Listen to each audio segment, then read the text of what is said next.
My daughter took my pension for a vacation, and I stood in her spotless kitchen, trembling with a betrayal so deep it felt like a physical wound. The money was for my heart medication, but she'd laughed and called it her well-deserved escape. Now, house-sitting her empty home, I was just a foolish, aging woman wallowing in self-pity. I opened the fridge for milk, my vision blurred by tears. What I saw inside wasn't food. It was a gleaming, professional rack of vials, a small biohazard symbol, and a label with a name I knew from the news. My fragile, selfish daughter wasn't just a thief. She was part of something monstrous, and my pity evaporated in a flash of cold, electrifying rage. Hook. My daughter took my pension for a vacation, and I stood in her spotless kitchen, trembling with a betrayal so deep it felt like a physical wound. The money was for my heart medication, but she'd laughed and called it her well-deserved escape. Now, house-sitting her empty home, I was just a foolish, aging woman wallowing in self-pity. I opened the fridge for milk, my vision blurred by tears. What I saw inside wasn't food. It was a gleaming, professional rack of vials, a small biohazard symbol, and a label with a name I knew from the news. My fragile, selfish daughter wasn't just a thief. She was part of something monstrous, and my pity evaporated in a flash of cold, electrifying rage. The silence is oppressive, expensive, and hollow. Sunshine, 70, petite with kind eyes now hardened, stands in the middle of her daughter Emma's minimalist kitchen. Her hands, speckled with age spots, grip the cold marble countertop. She stares at her own reflection in the stainless steel fridge, seeing a ghost. She had transferred her entire quarterly pension payment to Emma just 5 days ago. A temporary emergency, Emma had said, voice slick with practiced concern. Sunshine's cardiologist had warned her about skipping her new, expensive medication. But Emma was her only child, her brilliant, successful, always slightly annoyed daughter. Sunshine, to her reflection a whisper. Fool. You're a trusting old fool. She needs tea, something to steady her hands, to delay going back to her own quiet, financially barren apartment. She opens the massive refrigerator. The interior is a shock. Not the curated farmer's market bounty she expects. It's nearly empty, except for the center shelf. There, bathed in the fridge's clinical light, is a polished metal rack holding 10 glass vials. Each is filled with a pale amber liquid. A small but distinct biohazard symbol is etched onto the rack. A professional label is affixed to the side. Sunshine leans in, her breath fogging the glass. The label reads, Project Ether, Batch 7A. Prop, E. Thorne. Thorne. Emma's surname. Sunshine's hand flies to her mouth. Project Ether was all over the news last week. A biotech scandal. A rogue gene-editing therapy, smuggled out of a regulated lab, being sold on a shadow market to wealthy, unscrupulous clients. It promised enhanced cognitive longevity. It was also linked to 3 deaths from catastrophic immune rejection. Her sweet Emma. Her thief of a daughter. Betrayal curdles into something else. A cold, sharp clarity. The tears dry up. This isn't just stolen pension money for a beach in Bali. This is blood money. This is her daughter playing God with a dangerous illegal substance. Sunshine's heart hammers, but not from weakness, from fury. She takes out her ancient flip phone and snaps a picture of the vials. She carefully closes the fridge. She doesn't make tea. She starts to search. The room is a temple to sleek ambition. Sunshine methodically goes through the desk. She finds nothing. Too obvious. Then her eyes land on a tastefully framed abstract painting. It's slightly crooked.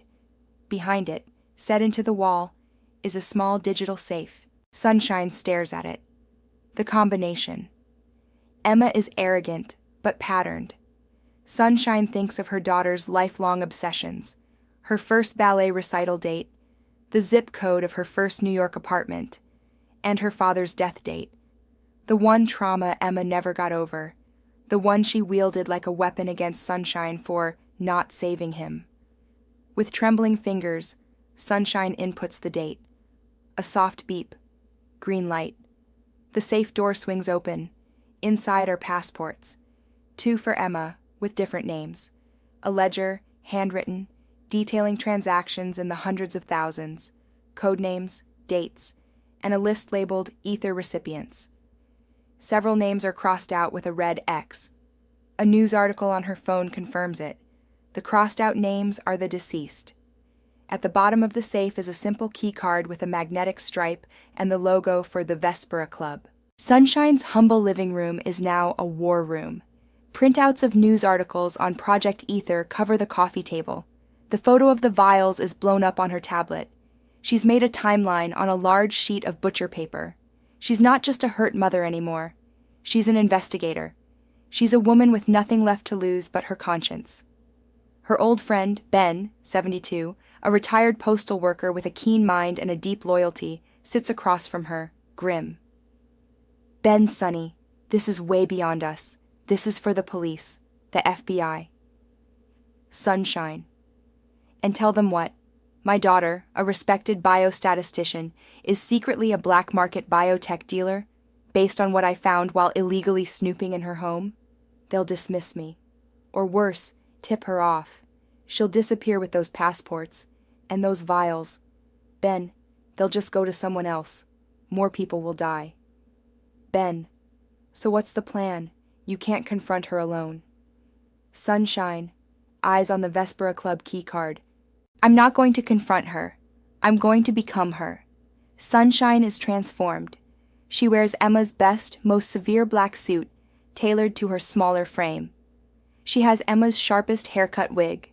With makeup and a posture of icy contempt she's learned from a lifetime of observation, she is a passable facsimile of her daughter from a distance. Her heart is a drum against her ribs as she presents the keycard at the discreet downtown door. The bouncer, built like a mountain, scans it and gives a curt nod. Bouncer evening, Ms. Thorne. The symposium is in the Viridian Room. It's a den of quiet, monstrous privilege. Well-dressed men and women murmur over crystal glasses. A presentation is wrapping up on a screen, graphs showing neural pathways and telomere extensions. Sunshine spots Emma, 40, sleek and smiling, chatting with a silver-haired man by the bar. She is in her element. Sunshine melts into the periphery, picking up snippets. Silver-haired man. The Batch 7A stability reports are impressive, Emma. Our clients are getting impatient. Emma, patience is a luxury, Charles. So is an upgraded lifespan. The last delivery is secure. We proceed with the transfers upon final administration. Sunshine's blood runs cold. Delivery. The vials in the fridge. They're not for Emma. They're the product. Her pension money likely paid for the secure courier, the climate-controlled transport. She needs to get to that fridge before the delivery is made. Sunshine, back in her own clothes, is waiting when Emma clicks in on her heels, humming. Emma jumps, then her face settles into a familiar mask of irritation. Emma, mother. What are you doing here? I told you I need my space after my trip. Sunshine. Voice trembling, but with purpose. You took everything, Emma. I had to choose between my medication and groceries this week. Emma rolls her eyes, a gesture Sunshine has seen 10,000 times. It used to wound her. Now it fuels her. Emma dramatic, as always. It's money. I'll pay you back when I close my next big deal. Now I'm tired. Sunshine. Please. Just let me come up. Let's talk. Like we used to. She layers on the fragility, the neediness she knows Emma despises. It's the perfect bait. Emma, exasperated. Fine. 10 minutes, but I have an early shipment tomorrow.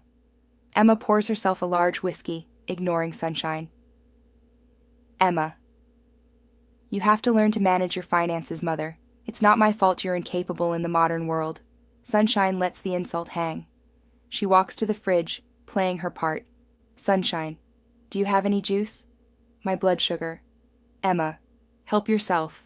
I'm going to change. The moment Emma disappears down the hall, Sunshine moves. She opens the fridge. The rack of vials is still there. She pulls out the insulated lunch bag she'd hidden in her oversized purse. With meticulous speed, she transfers each cold vial into the bag's protective slots. Her hands are steady. She takes the rack, fills it with identical-looking vials of craft honey she brought, and places it back. It's a crude substitution, but in the dim light, it might pass a cursory glance. She has just closed the fridge when Emma returns in loungewear. Emma. Still here? I thought you were leaving. Sunshine, clutching the now heavy lunch bag close. I'm going. Thank you for the talk. Emma doesn't even look at her. Sunshine exits, the weight of the vials in her bag feeling like the weight of justice. Sunshine hurries down the street, her mind racing. She needs to get these to the authorities, but she needs irrefutable contextual proof. The ledger, the passports. Her phone rings. It's Ben. Sunshine. Ben, I have them. I have the vials. Ben, VO. Sonny, get out of there. I did some digging on that Vespera Club. It's owned by a shell corporation linked to Charles Denton. He's not just some rich guy. He's got